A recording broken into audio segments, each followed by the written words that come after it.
দলীয় কর্মীদের মান অভিমান ভুলে এক হওয়ার বার্তা দিলেন সাংসদ বিপ্লব কুমার দেব। বললেন, নিজেদের মধ্যে ঝগড়াঝাঁটি না করে একাত্মবোধে নিজেদের বিস্তৃত করুন। বেশ ইঙ্গিতপূর্ণ মন্তব্য সাংসদ বিপ্লব কুমার দেবের মুখে। দেখুন সাংসদের আহ্বান। নিজের পদকে নিজেই সামলিয়ে রাখতে হয়, নিজের পরিবারকে নিজেকেই বাঁচাতে হয়। ব্যবস্থা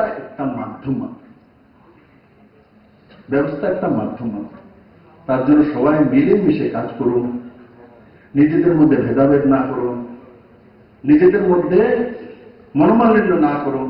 কি হয়, হাসি দেওয়ার কথা যদি দেখি আমি দেখি, তারা মনে করি গাড়ি দিয়ে দাদার জায়গা দেখে না। আমি এমনি দেখি একজনের দিকে একজনের চাইলে মানে চুড়ে দেব।